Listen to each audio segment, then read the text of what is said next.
So in 2015, there's this young recruit who had just, left his home in Europe to join a violent extremist group over in Syria. Right. And he sends a message back home describing his experience in the war zone.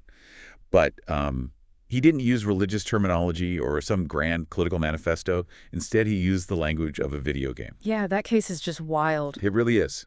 He literally compared his life to playing Call of Duty.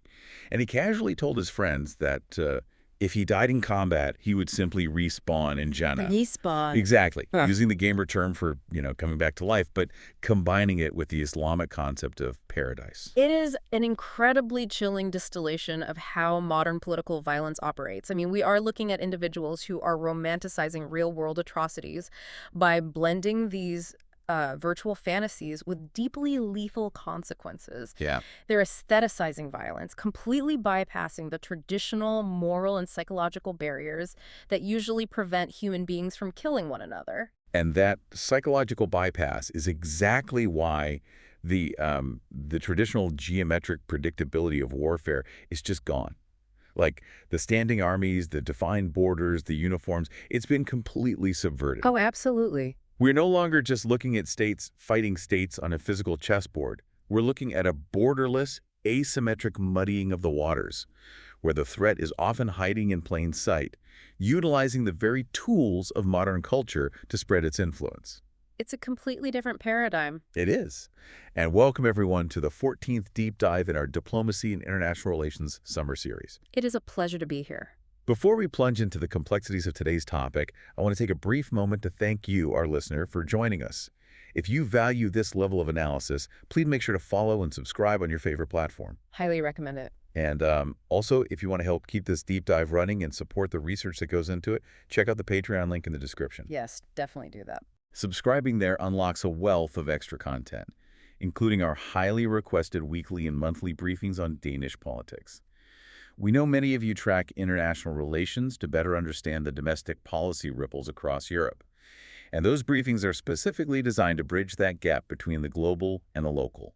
Which is incredibly relevant for today, actually, because if we think back to our previous deep dive on the voices of the people, we analyzed how political mobilization manifests. Right. We talked a lot about the Arab Spring. Exactly. We spent a lot of time on the democratic protests of the Arab Spring, examining the collective demand for basic rights. Today, we are flipping that coin over. The dark side of it. Yeah, the shadow side of global mobilization. We are looking at what happens when the exact same networks of global connection are hijacked by violent extremism. And that leads us right into our core mission today. We are asking a really critical question. What exactly is transnational terrorism, and why does it remain one of the most defining, persistent, and complex forces in world politics? It's a massive question. It is. But using our provided source materials, we are going to dissect the mechanics of this threat. We want to understand the deeply personal radicalization pathways, the organizational logistics, and the incredibly steep, often agonizing trade-offs that liberal democracies face when trying to counter it. Because those trade-offs are everywhere. They really are. So let's start with the foundational friction here, which is just defining the threat itself. We all know what terrorism looks like on the ground, the devastation, the panic. But legally, on the international stage, the word is effectively a black hole. It is arguably one of the most hotly contested arenas in international relations. I mean, you would think that after decades of global focus, the international community would have a universally agreed upon legal definition, right? Right, you assume we'd have a UN Charter definition or something. But we don't. And the reason for that lack of consensus isn't semantic. It is entirely political. The label terrorist possesses immense, almost radioactive power. It's a loaded word. Completely. It is inherently derogatory. The moment you successfully apply that label to a group, you instantly strip them of all political legitimacy and dictate how the international community is allowed to treat them. Because if you are recognized as, say, a legitimate rebel group or a political dissident, you might eventually get a seat at a diplomatic negotiating table in Geneva. Exactly. But if you are universally branded a terrorist, you get isolated, you get sanctioned, or you get targeted by a drone strike. Precisely. And the scholar Akaria, who is highlighted in our text, points out that this vacuum of international consensus permits states to act like vigilantes. Oh, right, the cowboy analogy. Yes, he specifically uses the phrase cowboys in the Wild West. Without a binding international framework, states are left to interpret the threat unilaterally. Which sounds dangerous. It is. This allows governments to label their own domestic political enemies or minority dissidents as terrorists simply to justify utilizing extreme militarized violence against them. So they just weaponize the ambiguity of the term. They absolutely do. Meanwhile, because states are constantly arguing over the nature and identity of these groups, they struggle to cooperate effectively to dismantle the actual shared threats that cross their borders. So it's a massive legal loophole that authoritarian regimes and sometimes even democracies can just exploit. Yeah, unfortunately. But to understand the specific nature of the shared threat we do face today, the sources bring in a historical framework by a scholar named Rappaport.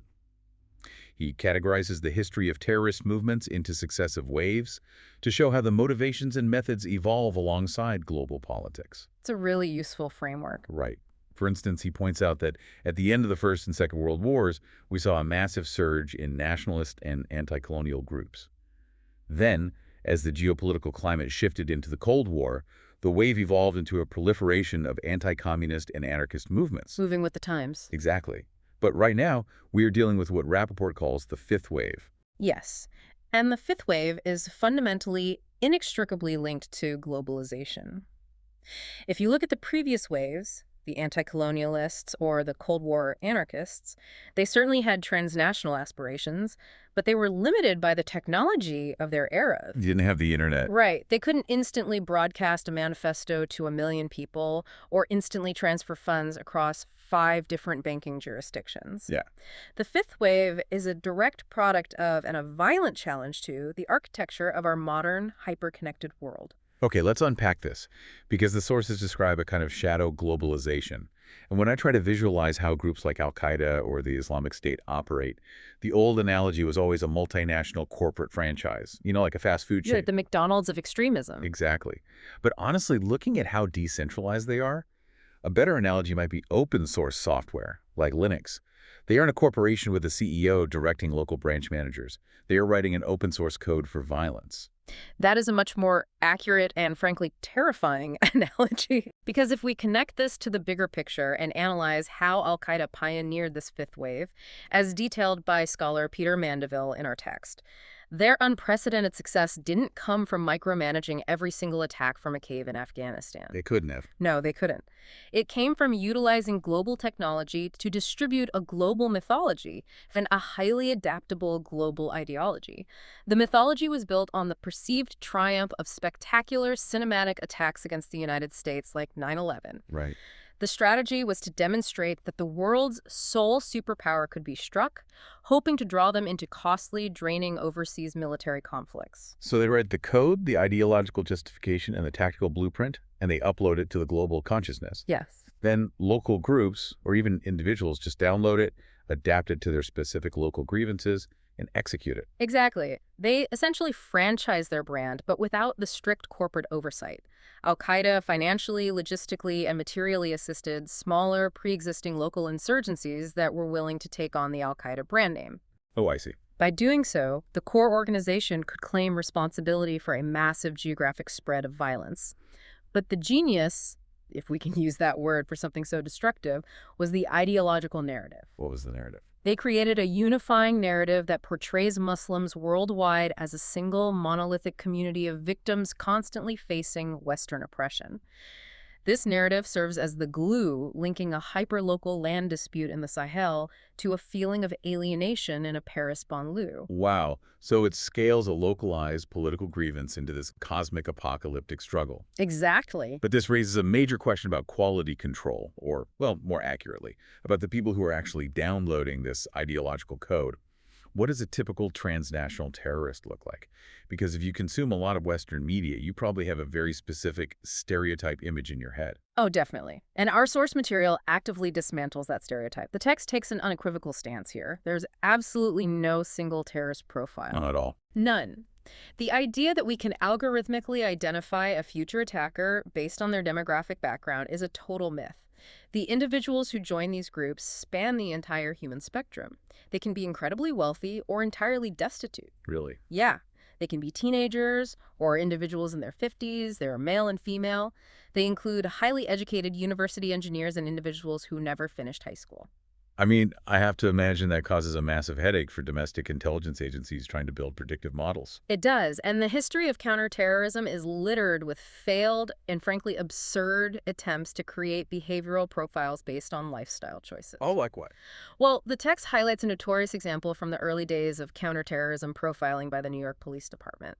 In their desperation to spot radicalization early, they produced a guide that included warning signs such as an inability to grow pot plants Wait, what? or an individual suddenly starting to enjoy camping outdoors. Enjoying camping. That is insane. That casts a net so phenomenally wide, you are essentially criminalizing the act of owning a tent. Right. How does a law enforcement agency even act on a metric like that without violating the civil liberties of half the city? They can't, and that is precisely the point. It highlights the profoundly flawed logic of trying to force a visual or demographic checklist onto what is ultimately an invisible psychological transformation. That makes a lot of sense. And this brings us to the core concept of radicalization. The text cites scholar Peter Newman, who brilliantly defines radicalization simply as everything that happens before the bomb goes off.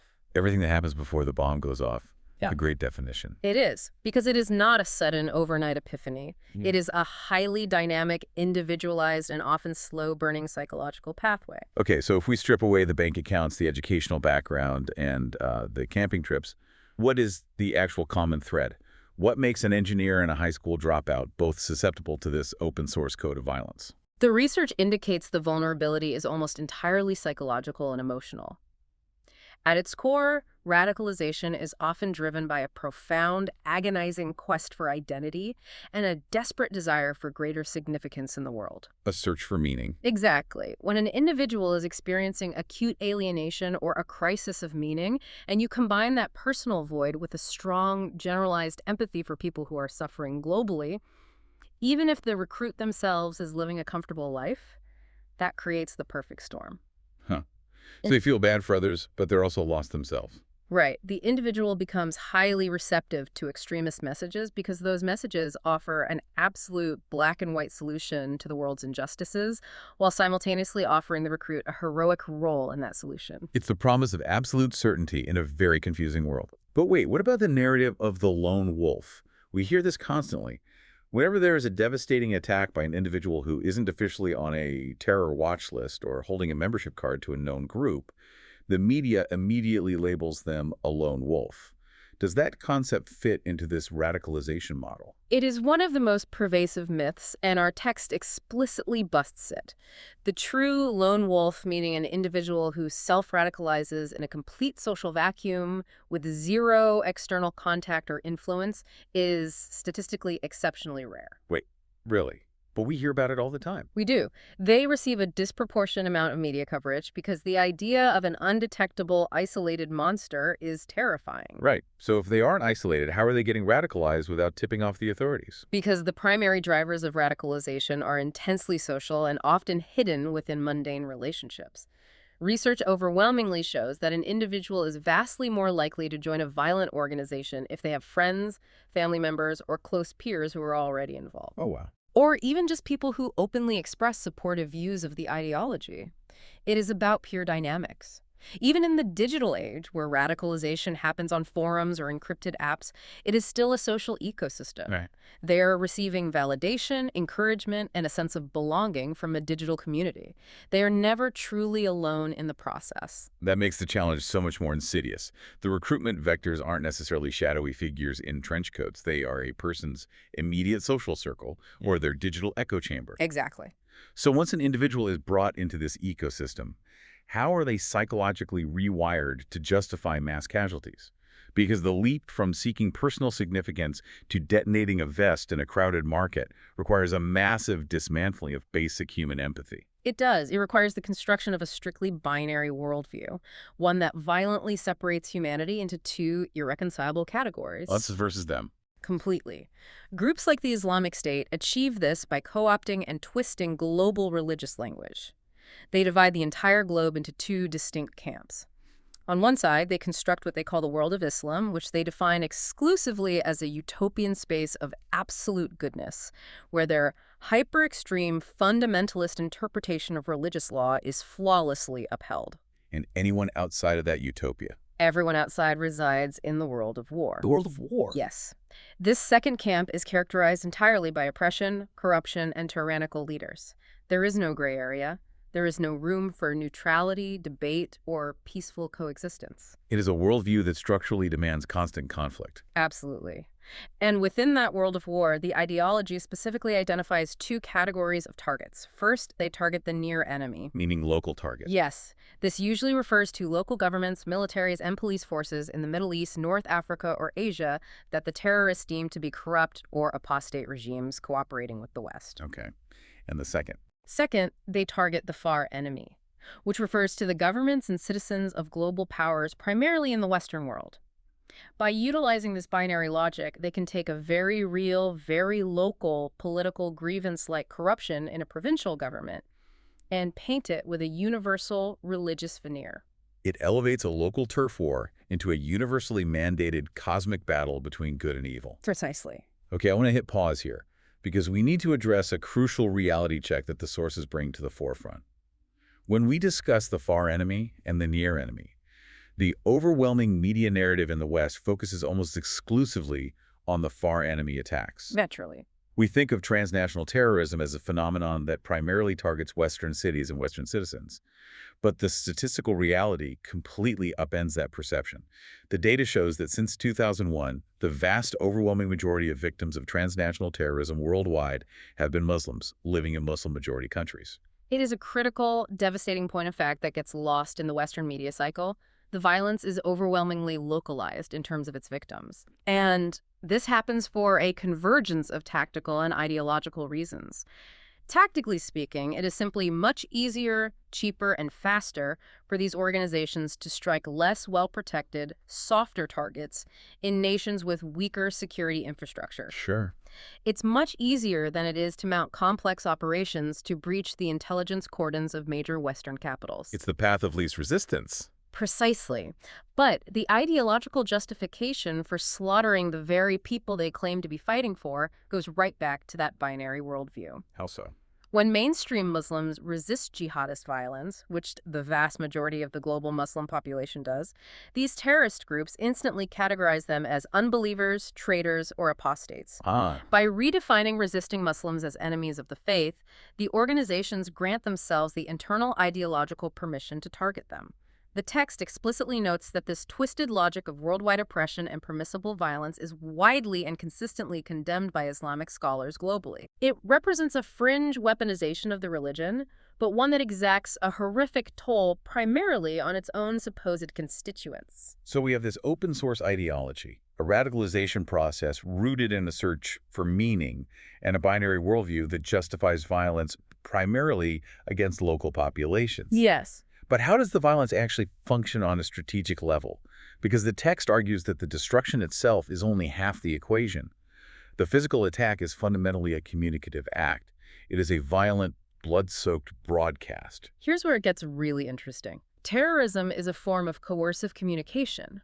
The goal is never just to destroy a building or kill a specific number of people for the sake of the body count alone. It's about the message. Exactly. The violence seeks to send a psychological shockwave that echoes infinitely far beyond the immediate blast radius. And this violent broadcast is meticulously tailored to manipulate three distinct audiences simultaneously. Okay, let's break down those audiences. The first audience comprises the civilians who witness the events, either those who are physically present or the millions watching globally through the media.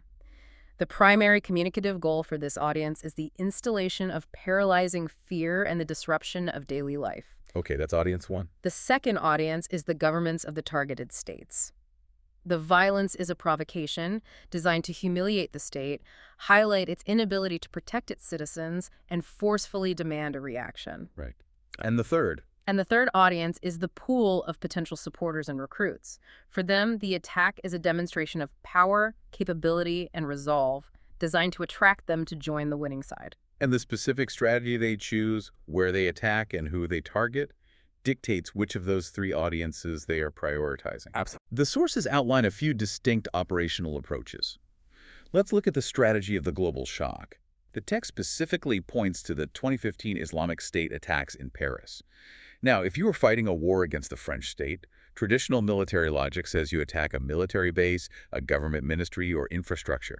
But they didn't do that. No, they didn't. They targeted the Bataclan rock concert, a football stadium, and neighborhood cafes. Because a military target implies a conventional war, which they know they cannot win, by targeting sites of everyday leisure places where ordinary citizens go to relax and enjoy their lives, they maximize the psychological trauma. It's just terrifying. The message embedded in the Paris attacks wasn't about achieving a specific tactical victory over the French armed forces. The message was designed to terrify the civilian audience globally. It communicated, your state cannot protect you. Anyone, anywhere, doing everyday mundane things is a legitimate target. It shatters the psychological safety of the public square. It dominates the international news cycle and creates a pervasive atmosphere of vulnerability. But the sources contrast that global shock approach with a strategy defined as local focus, global impact. Right. Look at the operational history of groups like Boko Haram in Nigeria or the Taliban operating in Pakistan and Afghanistan. Their targeting is intensely, almost exclusively local. They aren't trying to strike Paris or New York. They attack local schools, village market squares, regional infrastructure, and local police outposts. Because their primary immediate objective is to violently impose their fundamentalist interpretation of life on a very specific geographic territory. They are fighting a localized war of control. And the text highlights a profoundly impactful example of this localized targeting with Malala Yousafzai. She was targeted for assassination by the Taliban, not because she was a combatant, but simply because she was a young girl loudly advocating for the right to an education. Boko Haram executed a structurally similar attack when they kidnapped hundreds of Christian schoolgirls in Chibok, northern Nigeria. The ideological motivation is identical, right? These groups view the secular, state-sponsored education of women as an existential threat to their fundamentalist societal model. A model which mandates that women be restricted to domestic roles and a very narrow, approved religious curriculum. Exactly. But here is where the global impact aspect of the strategy materializes. The acts themselves were deeply localized attempts at social control. However, the international ripple effects were instantaneous and massive. Oh, absolutely. Malala Yousafzai survived the assassination attempt, became a global icon of resistance, won the Nobel Peace Prize, and successfully rallied international governments and NGOs to prioritize girls' education. It completely backfired on them globally. It did. Similarly, when Boko Haram kidnapped the schoolgirls, they inadvertently sparked the massive Bring Back Our Girls global campaign. The outrage transcended borders, ultimately forcing the Nigerian government, alongside neighboring states and international allies, to mount coordinated military and intelligence responses. So a local act of suppression generated a massive transnational blowback. Exactly. But let's look at how they capitalize on these events for the third audience, the potential recruits. You mentioned earlier that the fifth wave is defined by its use of global technology.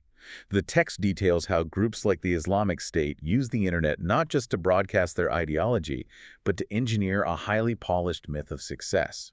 And the way they do this is terrifyingly modern. They use gamification. This is one of the most insidious developments in modern extremist propaganda. I mean, they have moved far beyond the era of releasing grainy, low-quality video messages from hidden bunkers. Right, no more VHS tapes. No, they are actively studying and deliberately mimicking the visual language, pacing, and aesthetics of blockbuster computer games to appeal to young, digital native recruits. It is a highly sophisticated manipulation of modern cultural touchstones. The text describes how their propaganda units edit execution and combat videos using first-person shooter camera perspectives. They overlay the footage with graphics that look like health bars or mission objectives. Yes. They're deliberately making real-world combat look like a level in Grand Theft Auto or Call of Duty. Yeah. They even go so far as to create their own custom visual skins or downloadable maps for popular video games, allowing teenagers to simulate fighting Western police and military forces in virtual replicas of Middle Eastern cities. By doing so, they are achieving two psychological goals. First, they are dehumanizing their opposition, turning real human targets into virtual NPCs, non-playable characters whose deaths carry no moral weight. Second, they are appealing to a very specific type of Western masculine experience. For a young man sitting in his bedroom feeling alienated and powerless, the propaganda offers a seamless transition from feeling like a hero in a virtual world to being promised the status of a hero in the real world. Which brings us back to that recruit we mentioned at the start of the show who told his friends he would just respawn in Jannah if he was killed in Syria. Exactly. They are literally using the terminology of video game reincarnation to romanticize suicide missions. It completely strips away the reality of pain, suffering, and finality. It is a calculated digital brainwashing that blends virtual invincibility with real-world carnage to sustain their ranks. And while they're actively trying to pull alienated youth into their ranks using gamification on one front, they are simultaneously trying to bait governments into pushing more citizens toward them on another front. Oh. This introduces a crucial, foundational strategic concept discussed in our text, which is Focoism. Focoism. I have to admit, prior to diving into these sources, I hadn't seen that term applied to modern transnational terrorism. How exactly does this mechanism work? Well, the term originally stems from the revolutionary theories of Che Guevara during the Cuban Revolution. Okay. But its underlying mathematical logic has become the cornerstone of modern asymmetric warfare. Focoism is a deliberate, calculated strategy where a small vanguard group utilizes extreme violence for the express purpose of provoking a much larger, more powerful government into a massive, heavy-handed overreaction. So the terrorist group actively wants the state to crack down on them. That seems counterintuitive. Why would they want the full weight of a state military brought down on their heads? Because they understand the psychological feedback loop of state security. It operates almost like a vicious algorithm. Okay, walk us through it. Step 1. The terrorist cell commits a horrific atrocity. Step 2. The public is terrified and demands immediate absolute security. Step 3. The state, feeling humiliated and facing immense political pressure to show strength, responds with severe, sweeping security crackdowns. And here is where the trap snaps shut. Exactly. Step 4. In executing that massive crackdown, the state inevitably relies on blunt instruments. They implement mass surveillance, harsh policing, and restrict civil liberties. Inevitably, these measures disproportionately target and harass minority communities who have absolutely nothing to do with the terrorists. Right.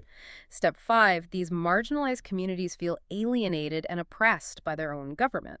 Step 6, the terrorist vanguard points to the state oppression as absolute proof that their binary narrative is correct, that the state is inherently the enemy. They then recruit the newly alienated citizens, replenishing their ranks and starting the cycle all over again. They are literally using the kinetic strength of the state's own military and police apparatus as their primary recruitment tool. Exactly. The text provides a very stark example of this dynamic playing out, with China's response to Uyghur ethno-separatist groups in the northwestern provinces.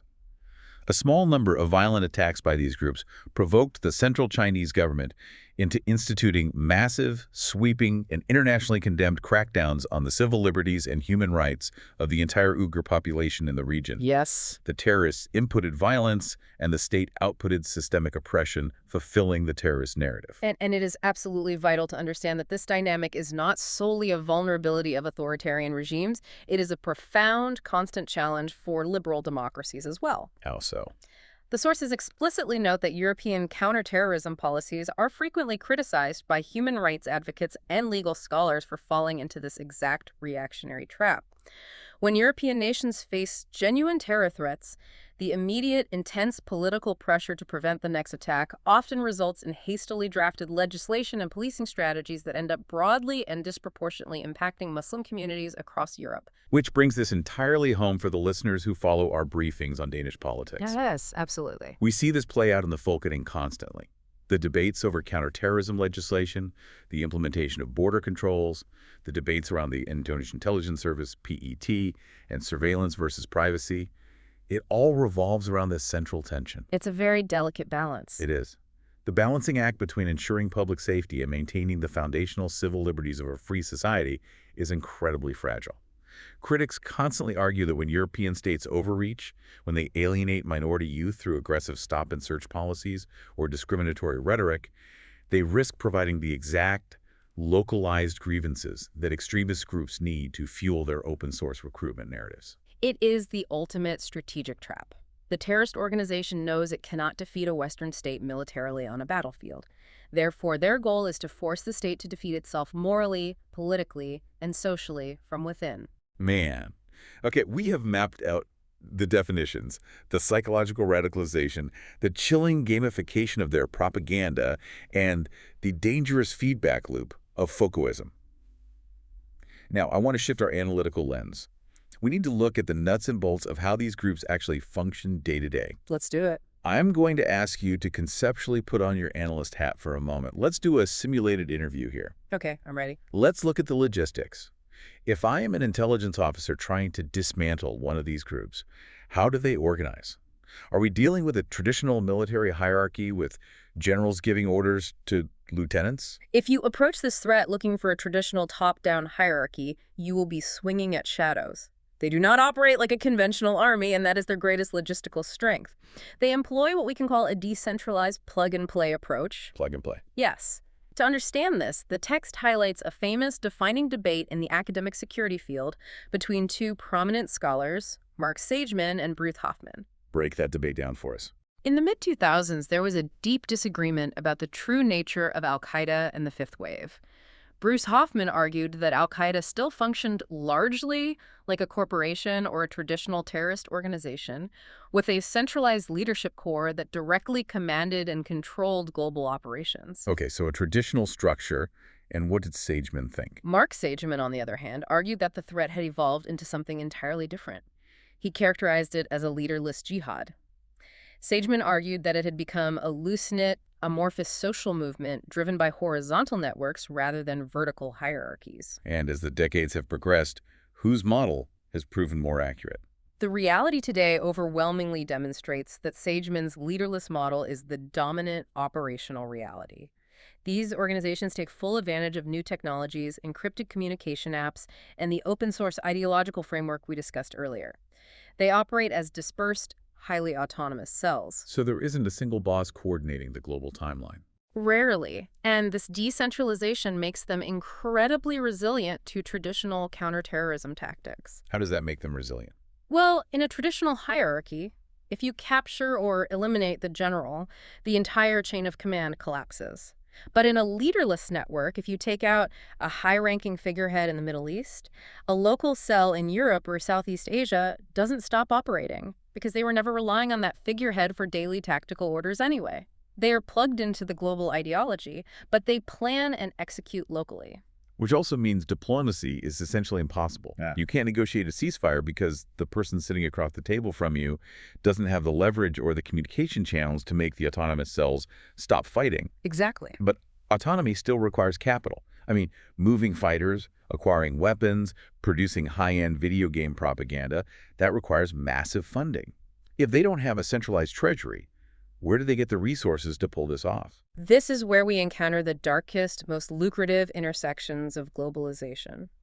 They fund themselves through deep, symbiotic, and highly pragmatic ties to transnational criminal networks. We refer to this as the crime-terror nexus. The crime-terror nexus. Yes. To fund their political violence, these groups engage in, or at the very least, heavily tax and protect the most horrific forms of global commerce.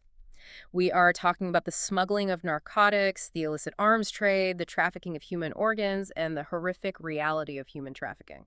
So they operate almost identically to a transnational drug cartel. In their financial logistics, yes. A local cell might secure its operational funding by taxing a drug smuggling route that runs through its territory. They are highly opportunistic. Right. And to facilitate this nexus of crime and terror, they aggressively exploit the geography of weakly governed states.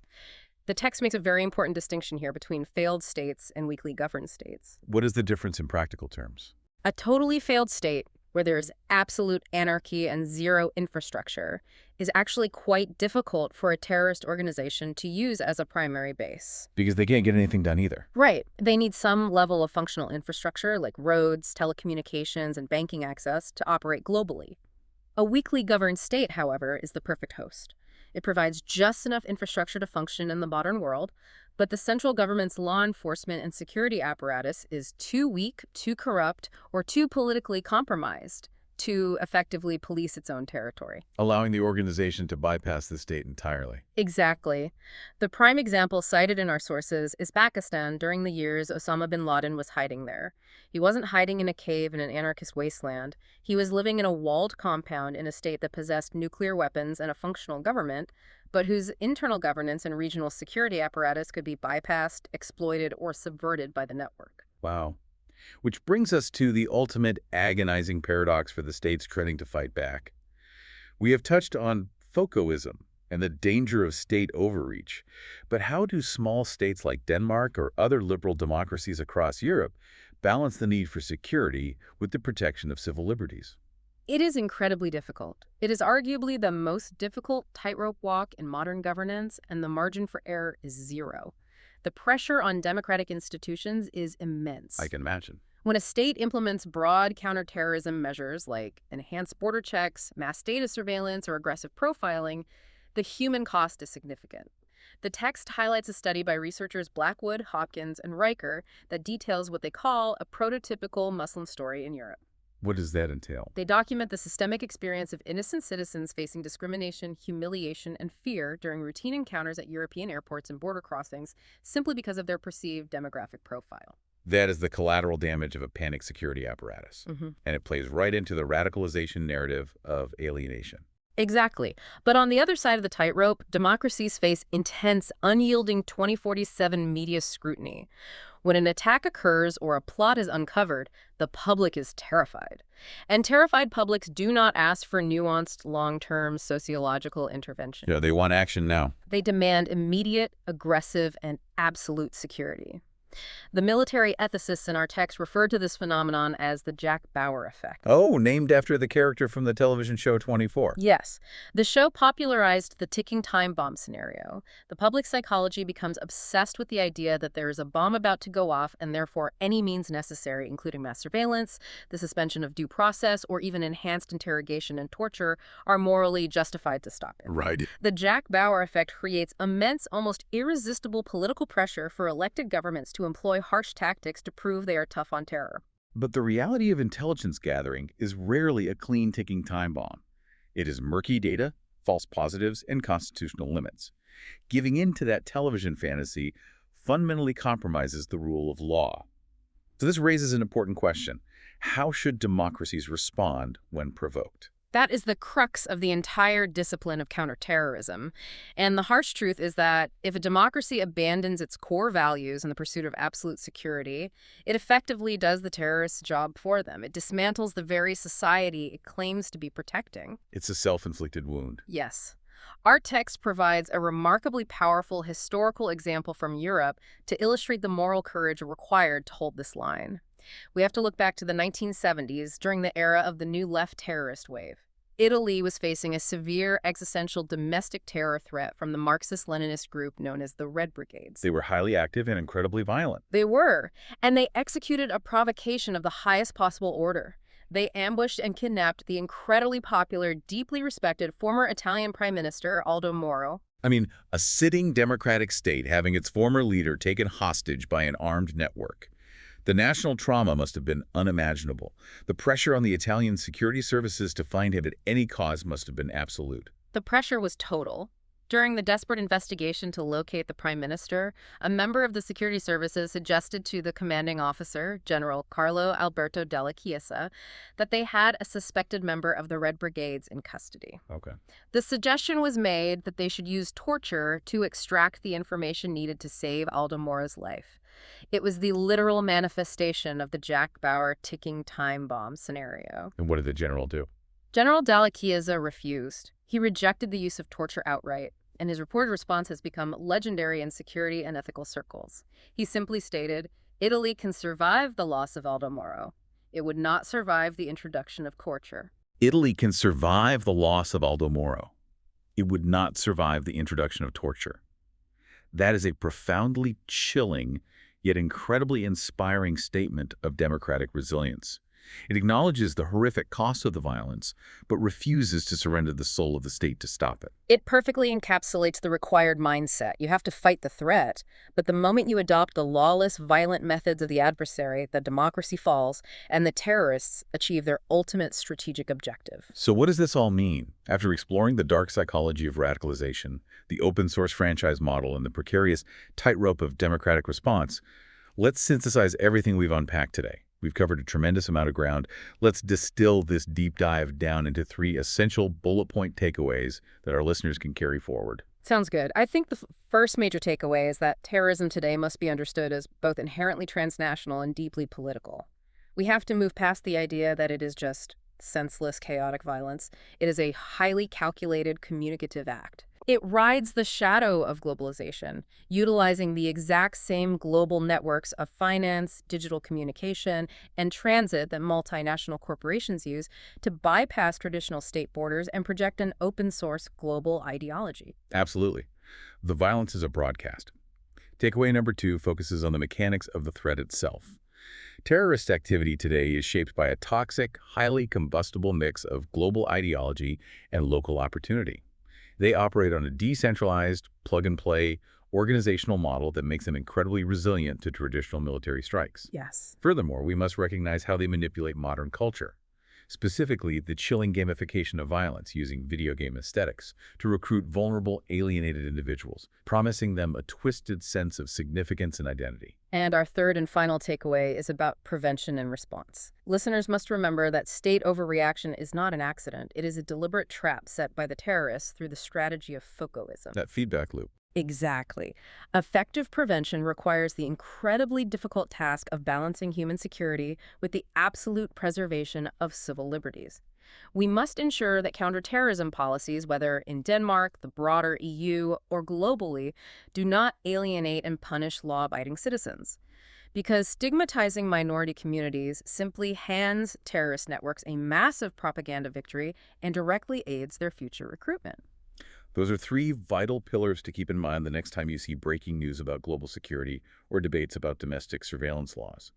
And just a quick warm reminder to our listeners, if you want to understand how these intense global pressures influence local politics, specifically the delicate balancing acts happening in Northern Europe, please check out the Patreon link in the description. Yes, definitely. Your support gives you access to our exclusive Danish politics briefings, and it genuinely keeps this podcast and this entire summer series going strong. It is the intellectual curiosity and support of the listeners that makes deep dives like this possible. We want to thank you so much for joining us for this critical and admittedly heavy exploration of transnational terrorism. If you appreciated the depth and nuance we tried to bring to this complex topic, please hit that follow button and consider rating us 5 stars.